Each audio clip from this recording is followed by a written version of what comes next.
Shanti.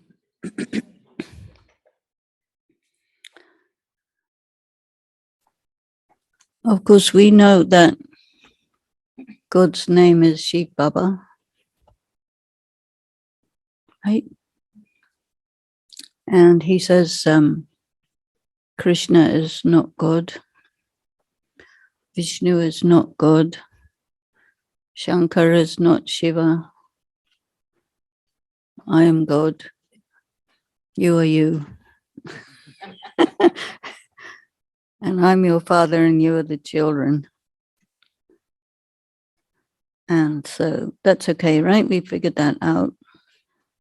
I wanted to go through these Shiva temple names. And it is believed that the oldest temple of all is Somnath. And Somnath refers to the nectar.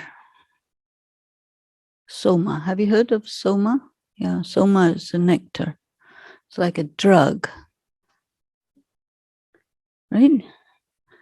And Soma also means the brightness that is reflected in the moon. All the things that are there in the world in terms of nature, not all the things, but some significant things in terms of nature and in terms of the memorials, the Bhakti Marg memorials, they are there to help us to clarify who is who and what's what. And so I want to use this time to go through some of these Shiva Jyotirlingam temples.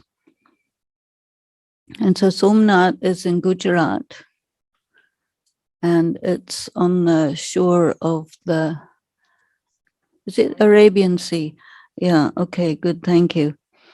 And so also there are these festivals, and in terms of the year, the first festival that comes is Shivratri, which is also called Shiv Jayanti.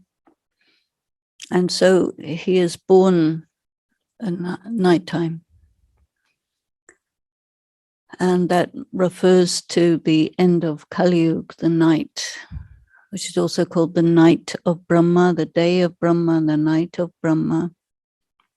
So all of these beliefs that people quote and they say and they believe, but they don't really know how to describe them in any way that you could really put it all together and make sense. But when Shiv Baba comes, he clarifies everything. So the first thing he does when he comes is he speaks. And so this word Somnath refers to the knowledge. So the first thing that he gives is the knowledge. And the next one is Mahakaleshwar. This is in Ujjain. So he comes and he speaks and he says, I am the death of death. The death of death means the destroyer of death itself. Right?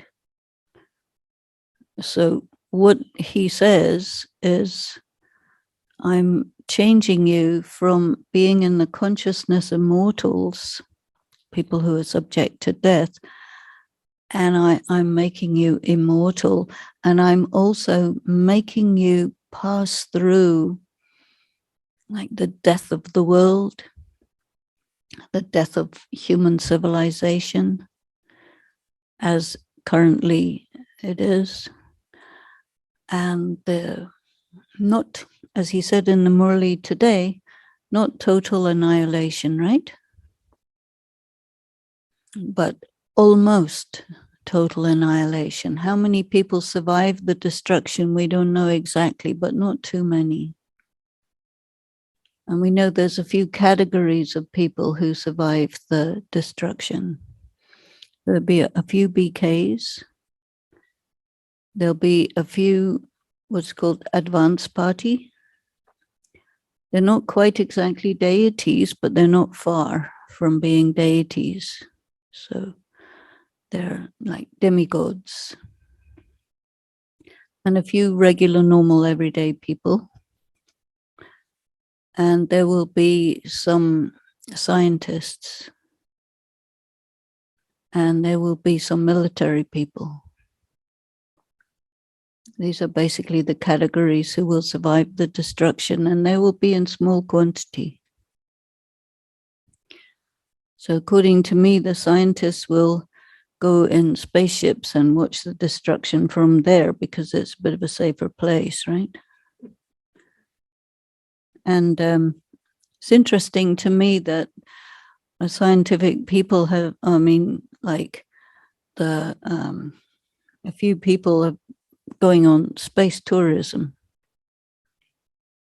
which means that the scientific community is preparing for people to go in space, civilians as well as military. And so they know there's going to be nuclear war. They know. And they might not know exactly when, but they know more or less when. Of course, they're not going to tell us, because if they told us, everybody would say, ah. So they wouldn't do that. And they're not going to tell you even 5 seconds before. They're not. It's going to be Om Shanti Boom, you know. And Baba had said that, you know, the last exam is death. And so he's recommending to us that as far as possible, stay alive until that time, because otherwise you have to reincarnate and things like that.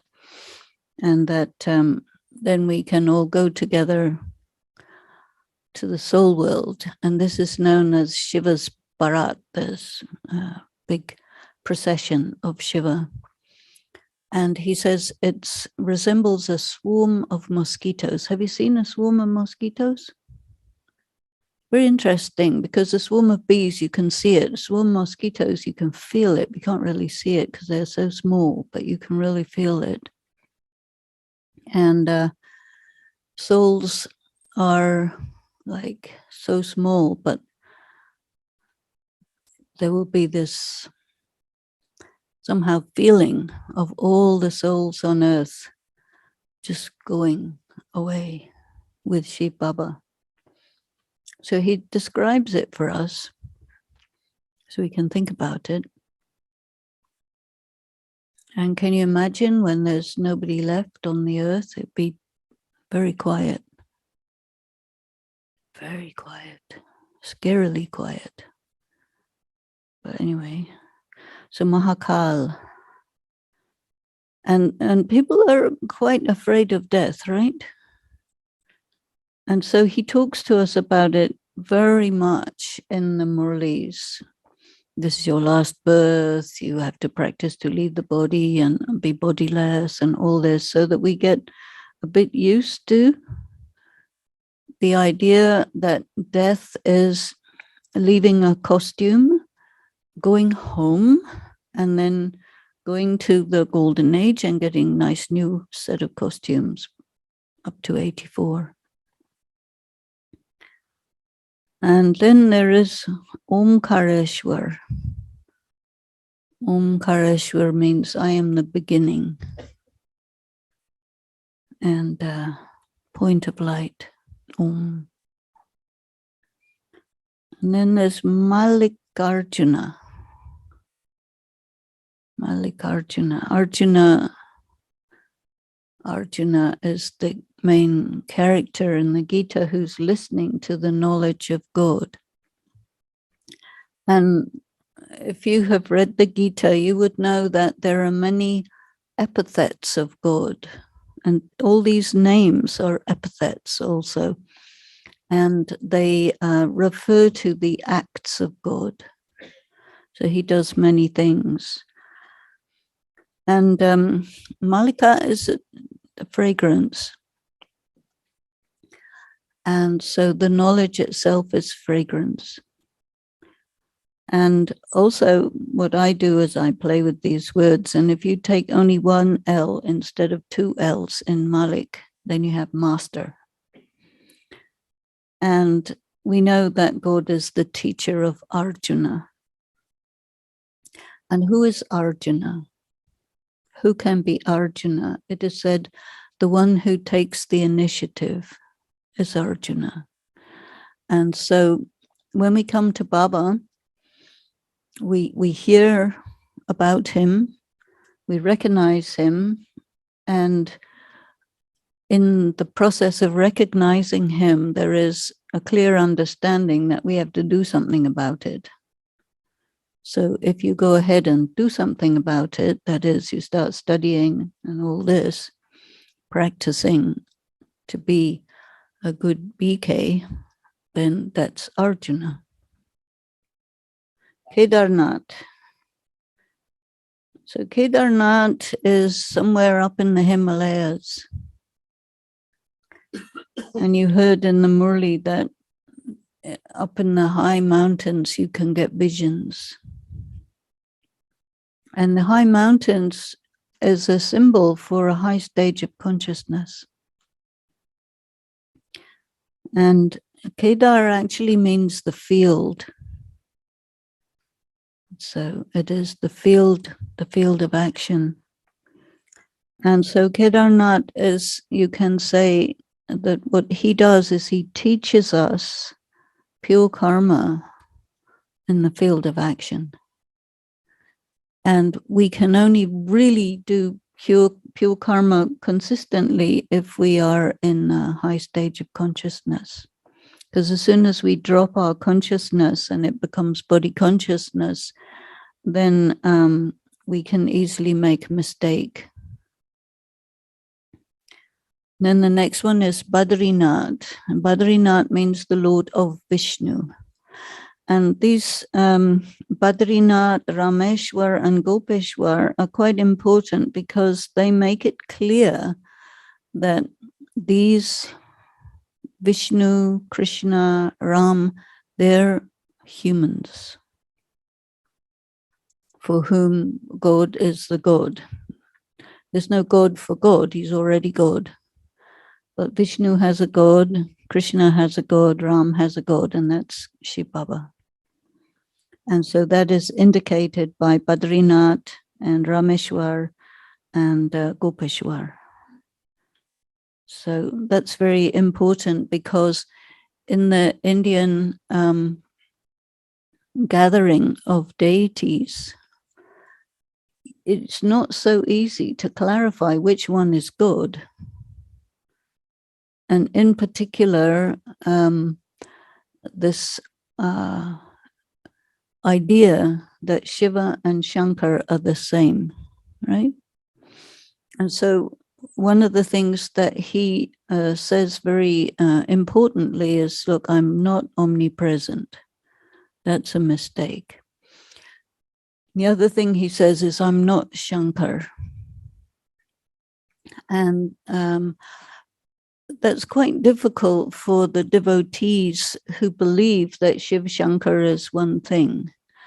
And so one of the ways in which to clarify the difference is to show that Shiva doesn't have a body and that he lives in Paramdam, whereas Shankar has a body and he lives in the subtle regions. So that's different. And then Shankar has a wife and all this. And then he rides a bull and he is a devotee of Shiva, actually. So you can't be a devotee of your own self. So he clarifies this difference. And a devotee will believe the different gods and goddesses according to how they learn about religion through their childhood and onwards. And when you're learning about religion, some authority figure, some guru, some pundit will tell you everything, or your father or mother will tell you everything. And if you ask questions, what happens? They will say, don't ask questions. But when you come to Shiv Baba's school, if you ask questions, he gives answers. And he says, I am the ocean of knowledge, and I'm here to explain to you what is Bhakti and what is Gyan. And one of the things that he says is, which people are used to hearing, Gyan, Bhakti, Vairagya, right? And then people believe that the fruit of Bhakti is Gyan, right? So if you say the fruit of Bhakti is Gyan, it means Bhakti is not Gyan. Because why are you doing Bhakti is for the purpose of an encounter with God, who is the giver of the knowledge of the Gita, which is Gyan. So if you already have the Gita and you're still looking for God, it means that the Gita is not clear enough for you to grasp. And so he says, I come again in the night to tell you the knowledge of the Gita once again. And the result of the knowledge of the Gita is you change from mortals into immortals. Deities are believed to be immortals. And one thing that Baba says quite often in the Murli is, you see the temple of Lakshmi and Narayan, and then go and ask people the question, what karma did they do so that they became Lakshmi and Narayan, right? This comes in the Murli. And that's a very, very deep question. Because if you ask that question to somebody, it's difficult for them to deal with, because how did an immortal become an immortal? So the person will think, well, if they're immortal, they would have been there all the time anyway. But then he asks such a question that makes you doubt. And that's actually a very interesting and important way of teaching. Because you see, the devotees know that if you do pure karma, you'll become a deity. So that means that the deities weren't deities all the time. They did something to become deities. So what did they do to become deities? They had to have done pure karma. And who could teach pure karma to a deity? It has to be someone who's higher than a deity. And so this is why these Badrinath, many devotees, they believe Vishnu is God. But Badrinath means there's someone higher than Vishnu, because otherwise Vishnu wouldn't have a god. I don't think we have the god of sleep, but we might. So you can wake him up. So just by looking at these names, it's a really good meditation, because you have to be able to explain to yourself what is the meaning of these names. And Let's see, Nageshwar. Nageshwar. They say for Shankar that he had snakes around his neck, right? And what is a snake?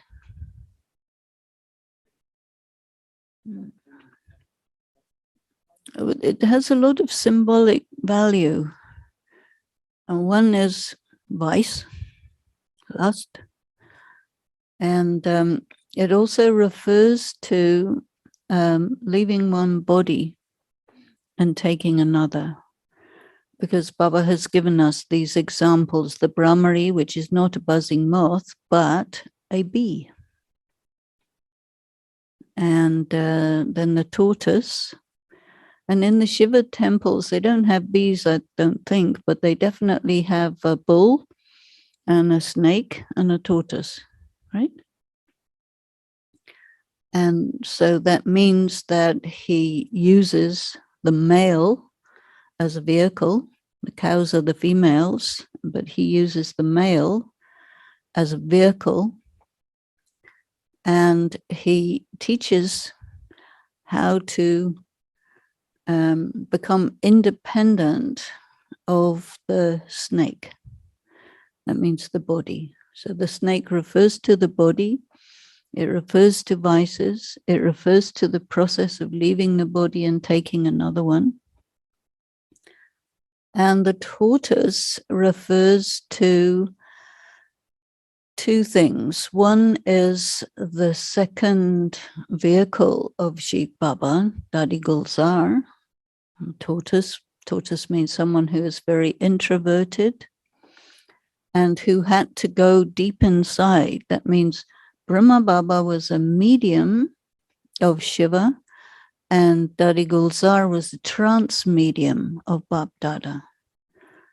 And so when Baba is using her body, she is in trance. So this is symbolized by the tortoise. And then the tortoise also refers to this practice that he wants us to do of being introverted. And introverted or introspective is another expression, but we have the Hindi word Antarmukhi, which is different from introverted and again different from introspective. So Antarmukhi, one way you can think about it is that you function from the inside of your face. So normally you live on the surface of your body, right?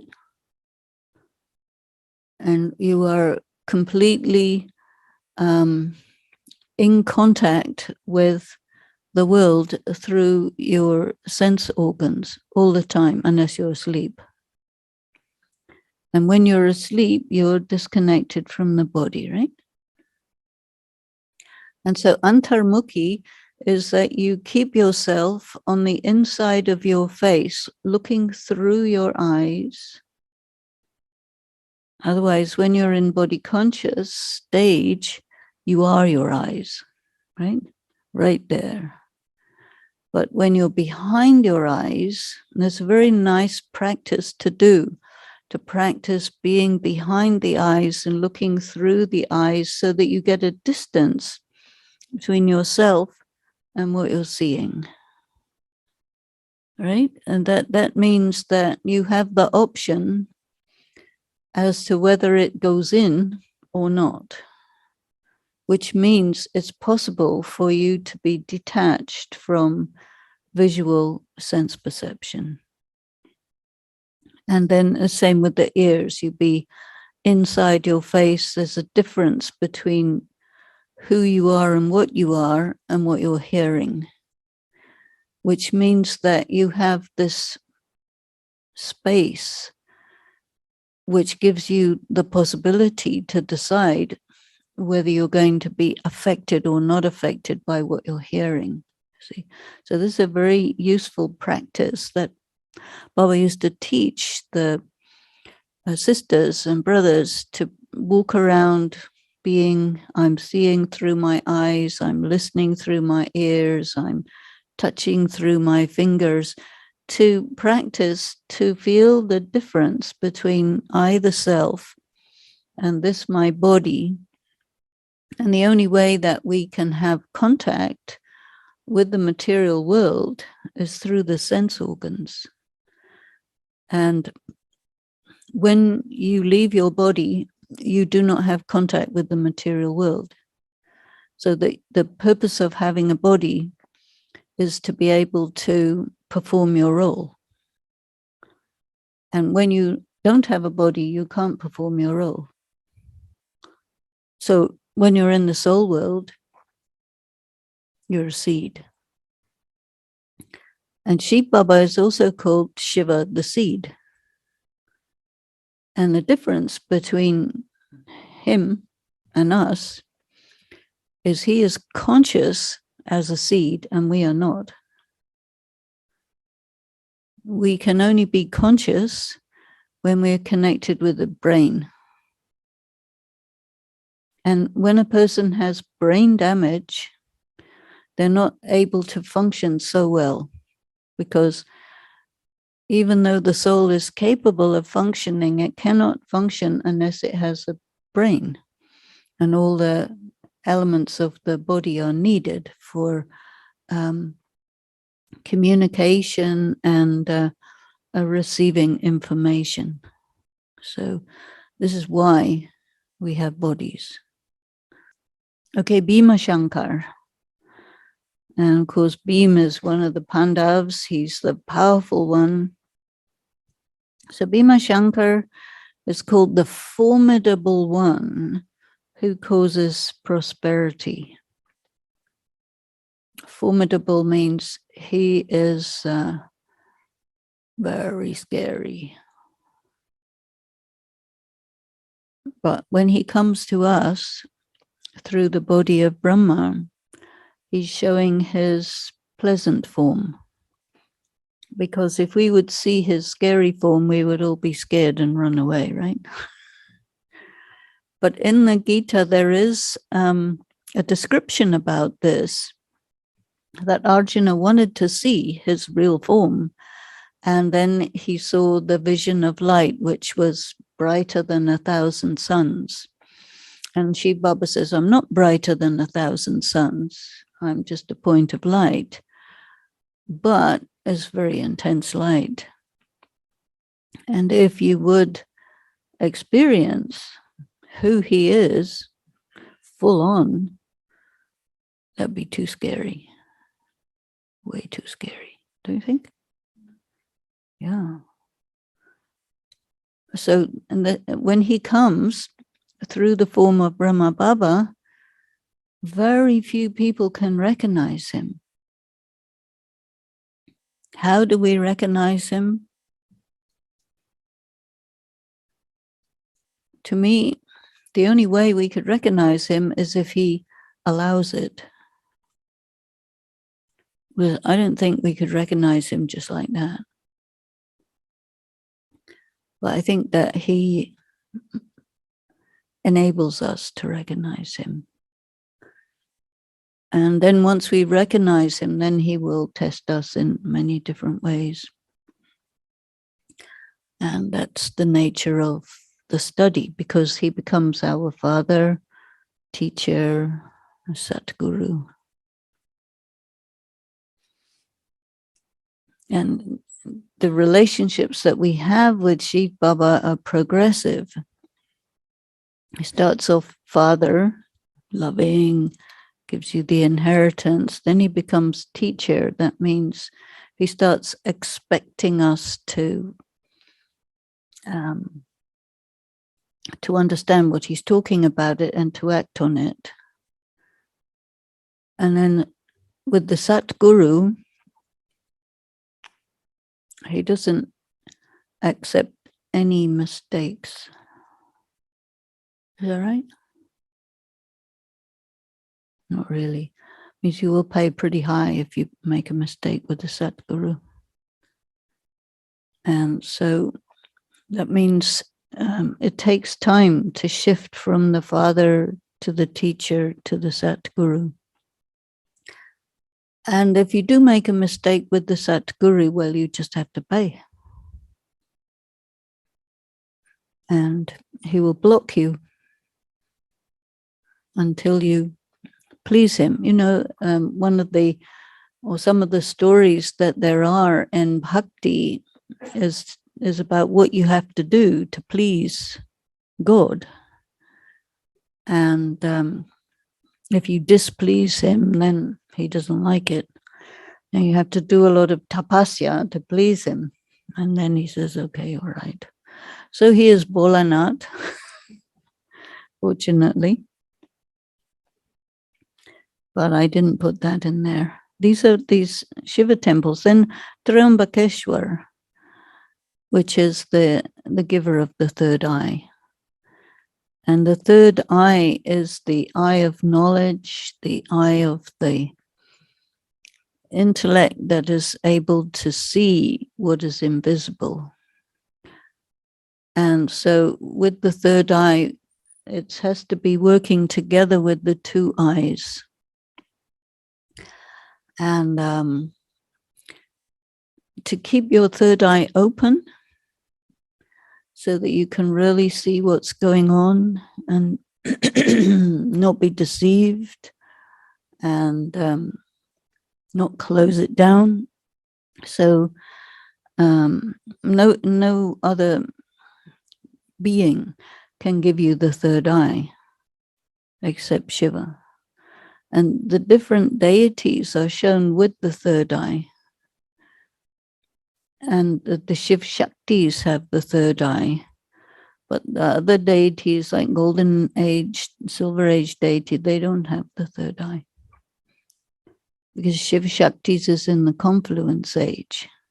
And they're not called some other kind of Shakti, Shiv Shakti. So Shiva is the one who gives the Shakti. And the Shakti is the power to destroy negativity. Is that right? So then another one is Rameshwar, which is the god of Ram. And so they show Ram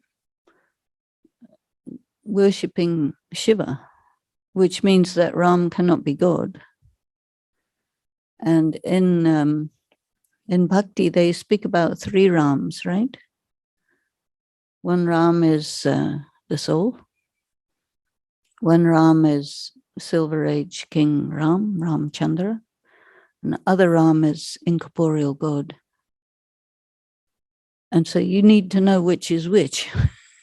Because if they're all called Ram, it's easy enough to get confused. But when you see Rameshwaram, then you can see that Ram, worshipping Shiva, that means Ram cannot be God. And so Ram is a deity. And then you have Grishneshwar. So Krishna is like Krishna. So that refers to that, the most attractive one. So in the Gita, there are a number of words for God that are in there.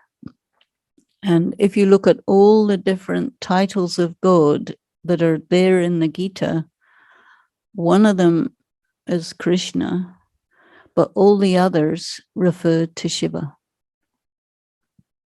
All the others. And actually the word Krishna also refers to Shiva, because Shiva is called Satyam Shivam Sundaram. Sundaram means most attractive. So Grishneshwar means this. So this is also a clarification of the difference, not only between Shiva and Shankar, but between Shiva and Krishna. So Grishneshwar also means the grinder. And so what does he tell us in the Murli? Two kinds of grinding. One is he polishes us. When we come to Shiv Baba, we are rough diamonds, right? Pretty rough. and then he has to polish us. And, you know, the kind of diamonds you get now with the many facets, that's not how they used to be. They used to be all this round type, cabochon cut. And all the ancient diamonds are like that. So they all look like shivalings.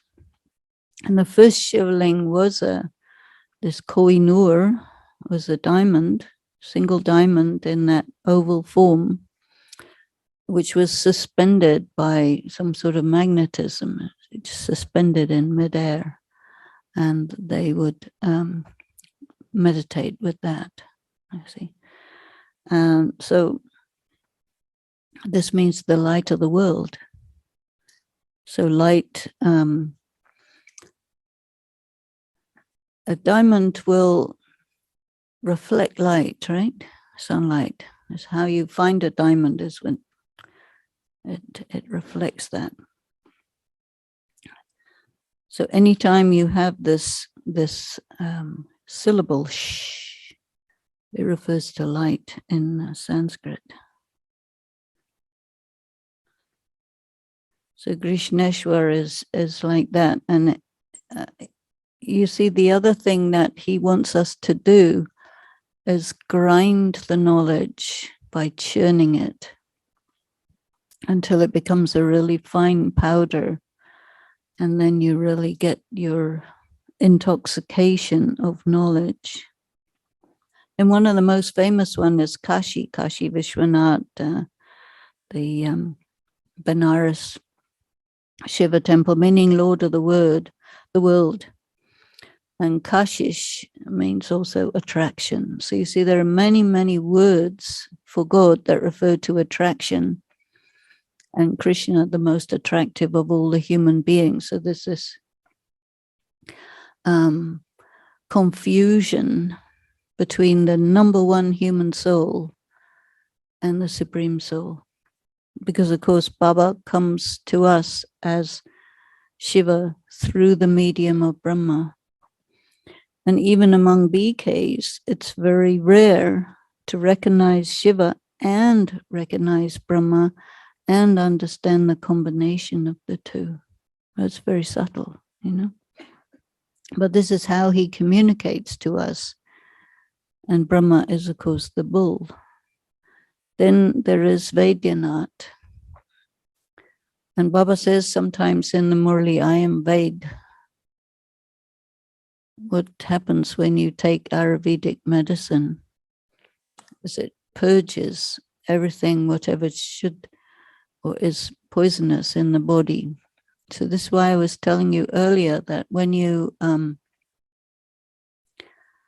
have really good yoga, it's followed by really big Maya. And this is Vaidyanath operating. So he gives us knowledge, which is the Sanjeevani Buddhi, this herb that gives life, but it's also a herb which purges the impurities. And so you will get these storms of Maya, which is all of that stuff coming out. And so for that, we need to just allow it to flow away. And that's okay. Right? Or do you not like when you have storms of Maya? Okay, then we have Amarnath. Amarnath, which is way up on the Himalayas, and the ice lingam. And this refers to the very, very highest stage, because when you're really in the highest stage of yoga, and then you become actually conscious of that you're immortal. Even if it's just a second or two, but it's enough to know, yeah, I am. So he is called the Lord of Immortality. He tells the story of immortality, the story of the third eye, the story of the Satyanarayan. And that's all the knowledge.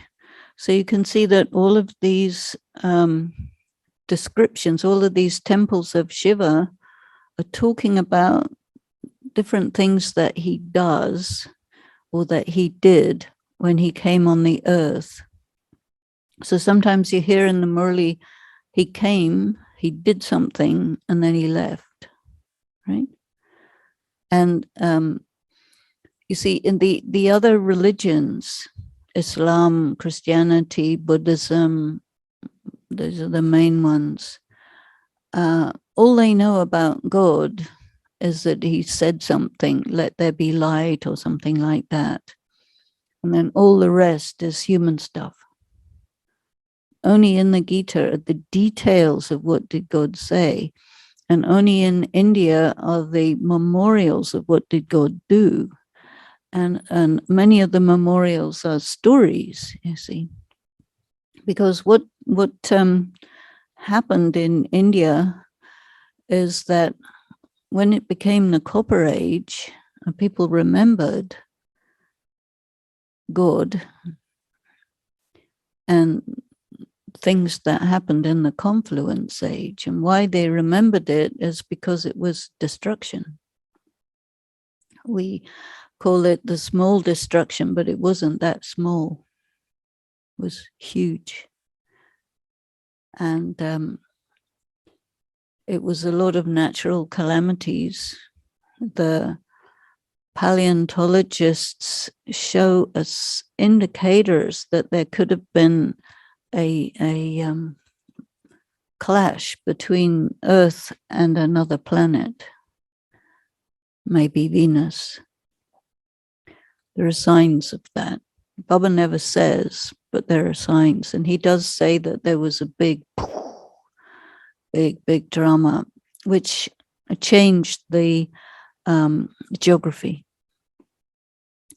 And all the systems of the earth, the lines of power, they were disrupted.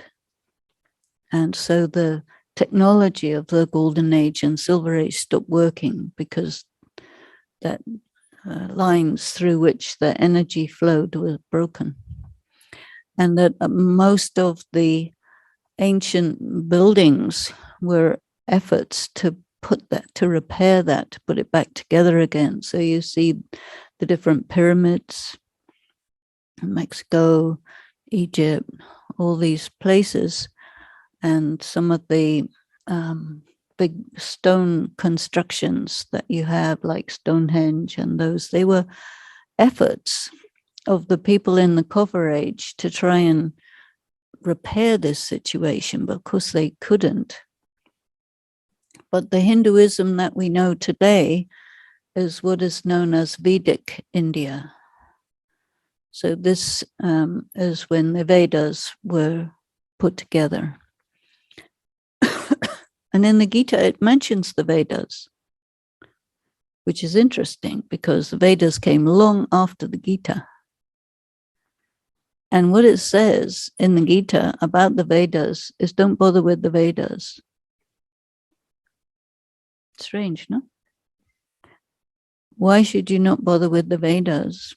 It says, well, when I saw it, I said, that is a very unusual thing to say. It says, don't bother with the Vedas because they are for people who desire power and entertainment. And the Vedas are ways to gain power over matter. And you will see in the hands of Ravan, he has his equipment, just as Vishnu has his equipment. So Ravan has the scriptures in his hands, in particular the Vedas. And it is said for Ravan that he controlled the 5 elements of matter.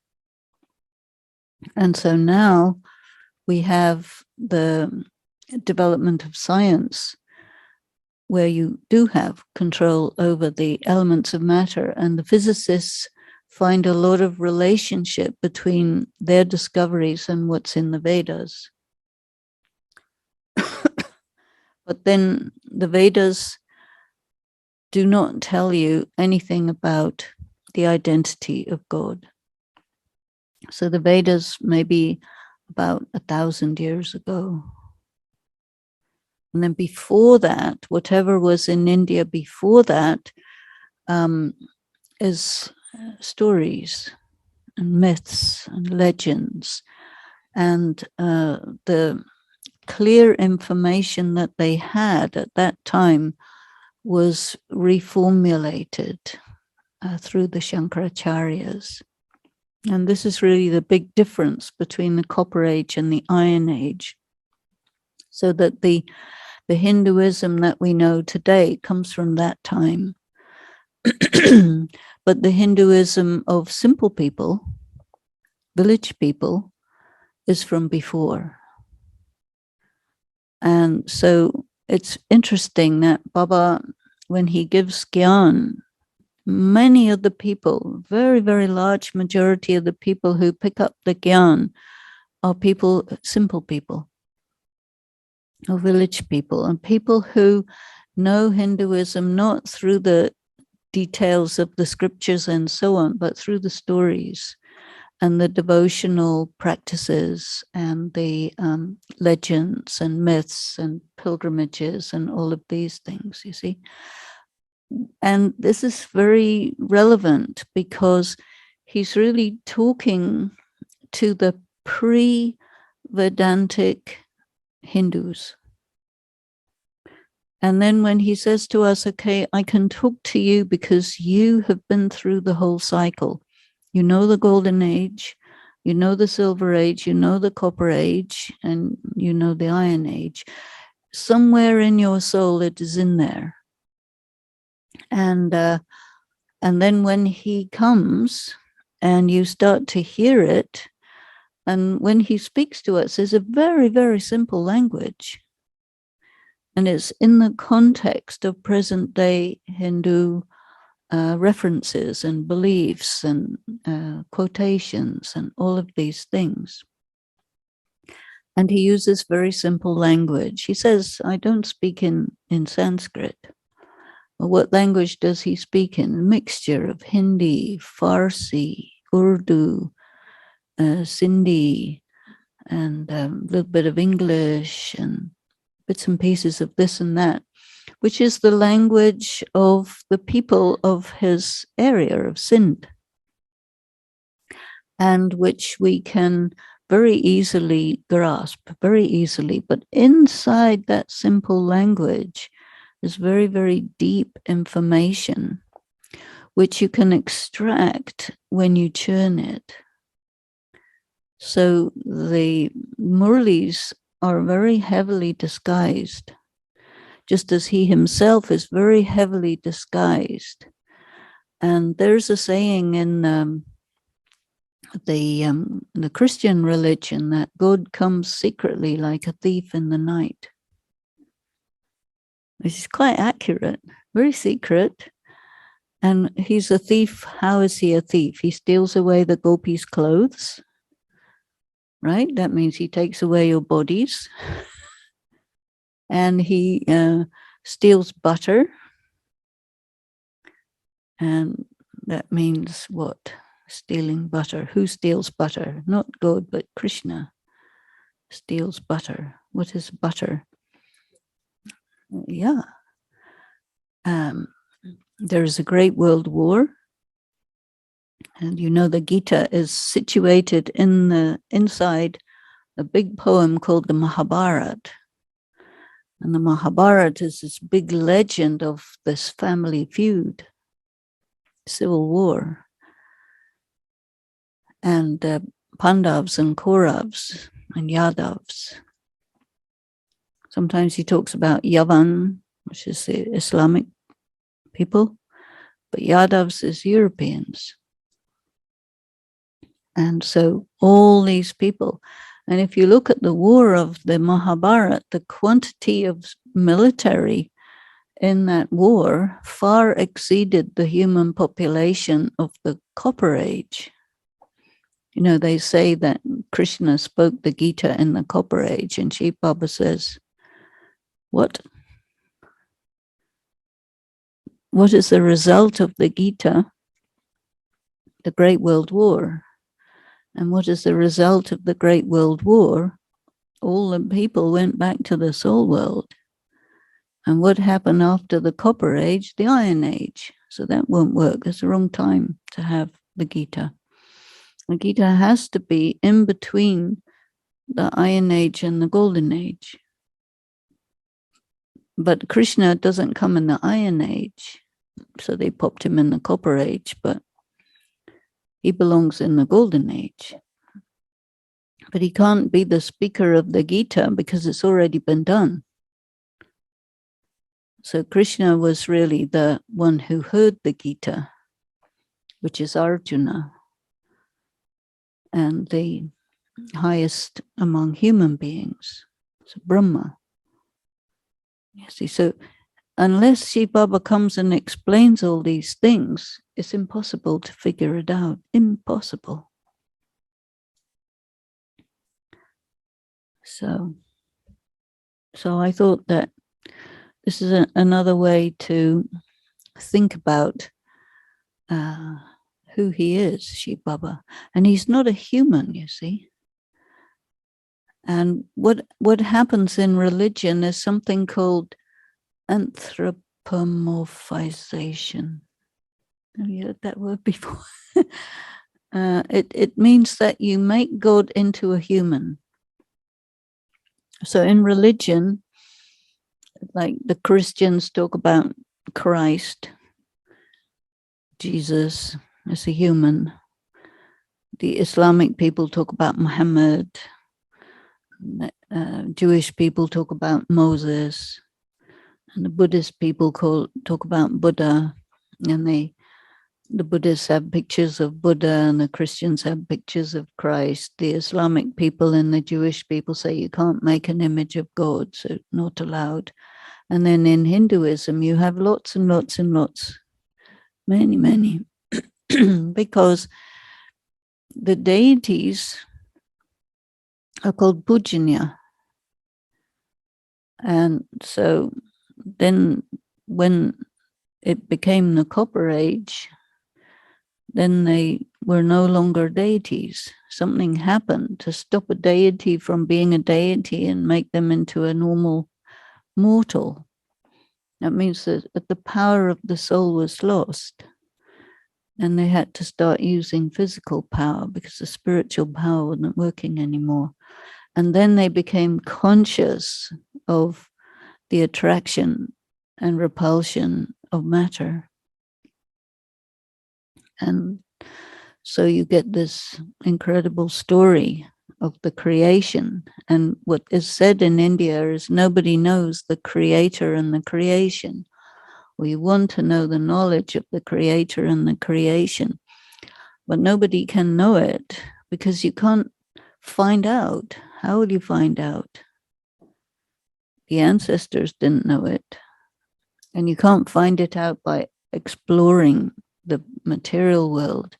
So only God can describe himself, and only God can tell you the knowledge of the creator and the creation. And so how you prove God is that if what he says gives the full information that you can prove. And so there are a lot of different ways of demonstrating it. And one of the ways is through these different Shiva temples. Because how come they exist? Why do they exist this way? These are memorials. A memorial of what? He came, he did something, he left. What did he do? It's there. So the keys are all there. But unless you have the key of knowledge, you can't really unlock these other keys, which tell you that, yeah, this is what it is. And then he says, okay, now you are Brahma Kumars, Kumaris. You are my children. You are my students. And you are the ones who will be able to show me. He says, son shows father, right? So this moon, we were talking earlier about the 16 celestial degrees. So the full moon is a symbol of Brahma. And then the star, which is next to the moon, the symbol of Mama, right? And then in India, they speak about the 900,000 stars, right? So who's that? That's all the souls who came at the beginning of the golden age. So 900,000. Can you imagine? There's only 900,000 people in the whole world, and all of them are, perfect deities. And then the story begins and goes through again like that. And so this is, he has taught us, and we can take it very simply if we want. A lot of people do. But all of you said that you want to look at it more deeply, right? Because more interesting, more deeply. But then you see, then you have to be able to reflect him, so that when somebody sees you, they see the light, or they can somehow recognize God through you. And so we have to think about how we receive his light, but then we have to reflect it so somebody else could see it, because other people, they can't make contact with Shiva Baba because somehow he made us that, right? And he selected us. You might well say, why me? I'm just a basic, nobody in particular.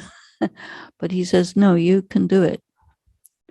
You can be in my remembrance. You can be pure. You can be the beautiful one that you really are. And you can reflect me. And whatever your past, present, and future, whatever, doesn't matter. But you just be with me and reflect me. So let's have a few moments of Baba's remembrance and think about how amazing it is that he is and we are. It is. It's really amazing.